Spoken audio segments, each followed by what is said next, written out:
जाति प्रथा उन्मूलन। तो हेलो फ्रेंड्स, कैसे हो आप सब लोग। उम्मीद करती हूँ सभी लोग अच्छे होंगे। तो फ्रेंड्स, हिंदुओं की नीति और आचार पर जाति प्रथा का प्रभाव अत्यधिक शोचनीय है। जाति प्रथा ने जन चेतना को नष्ट कर दिया है। उसने सार्वजनिक धर्मार्थ की भावना को भी नष्ट कर दिया। जाति प्रथा के कारण किसी भी विषय पर सार्वजनिक सहमति का होना असंभव हो गया है। हिंदुओं के लिए उनकी जाति की जनता है, उनका उत्तरदायित्व अपनी जाति तक सीमित है, उनकी निष्ठा अपनी जाति तक ही सीमित है। गुंडों का आधार भी जाति ही है और नैतिकता का आधार भी जाति ही है। सही व्यक्ति के प्रति अगर वो उनकी अपनी जाति का नहीं है, उनकी सहानुभूति नहीं होती, गुणों की कोई सराहना नहीं है, जरूरतमंद के लिए सहायता नहीं है, दुखियों की पुकार का कोई जवाब नहीं है, अगर सहायता दें तो वो केवल जाति मात्र तक सीमित है। सहानुभूति है लेकिन अन्य जातियों के लोगों के लिए नहीं है। क्या हिंदू किसी भी महान और अच्छे व्यक्ति के नेतृत्व को स्वीकार कर सकते हैं और उसका अनुसरण कर सकते हैं? यदि कोई महात्मा हो तो उसकी बात अलग है, लेकिन सामान्य उत्तर यही है कि वो किसी नेता का अनुसरण तभी करेगा जब तक उसकी जाति का हो। ब्राह्मण नेता को ही मानेगा, कायस्थ नेता का ही अनुसरण करेगा, आदि आदि।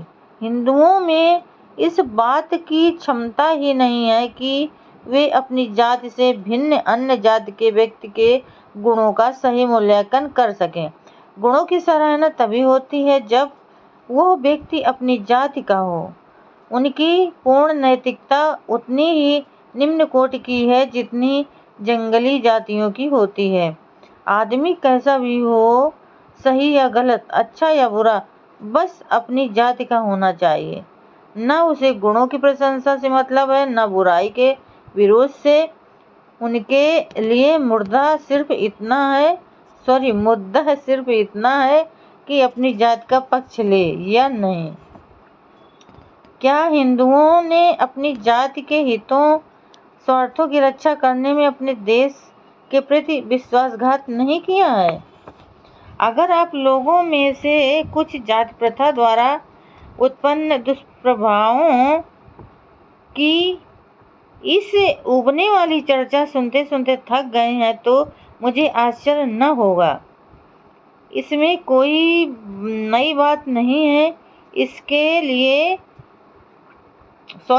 इसलिए अब मैं इस समस्या के रचनात्मक पहलू के बारे में कहना आरंभ करता हूँ। आपसे ये अवश्य पूछा जा सकता है कि अगर आप जाति के विरुद्ध हैं तो आपके विचार से आदर्श समाज किसे कहा जा सकता है? अगर आप मुझसे पूछें तो मेरा आदर्श एक ऐसा समाज होगा जो स्वाधीनता, समानता और भाईचारे पर आधारित हो। और ऐसा क्यों न हो? भाईचारे के विषय में क्या आपत्ति हो सकती है? मेरे विचार से तो कोई आपत्ति नहीं हो सकती। आदर्श समाज गतिशील होना चाहिए, उसमें ऐसी भरपूर सरणियाँ होनी चाहिए कि वो समाज के एक हिस्से में हुए परिवर्तन की सूचना अन्य हिस्सों को दे दे।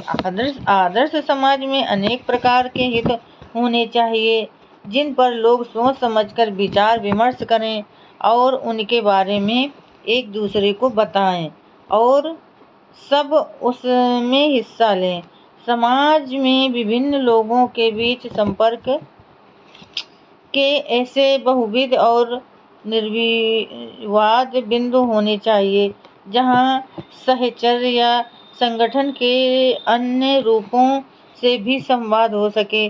दूसरे शब्दों में, समाज के भीतर संपर्क का सर्वत्र प्रसार होना चाहिए। इसी को भाईचारा कहा जाता है और यह प्रजातंत्र का दूसरा नाम है।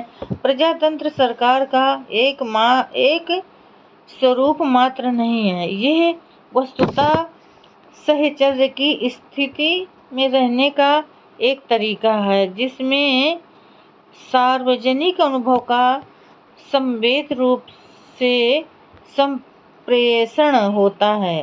प्रजातंत्र का मूल है अपने साथियों के प्रति आदर और मान की भावना। क्या स्वाधीनता पर किसी को भी कोई आपत्ति हो सकती है? अगर स्वाधीनता का अर्थ निर्बाध रूप से कहीं भी आने जाने का अधिकार है या जीवित रहने तथा शरीर की रक्षा का अधिकार है, तो इसमें कुछ लोगों को ही आपत्ति होगी। तो फ्रेंड्स, आज के लिए बस इतना ही। कल फिर मिलेंगे अगले नए वीडियो के साथ। तब तक के लिए फ्रेंड्स, जय भीम, नमो बुद्धाय।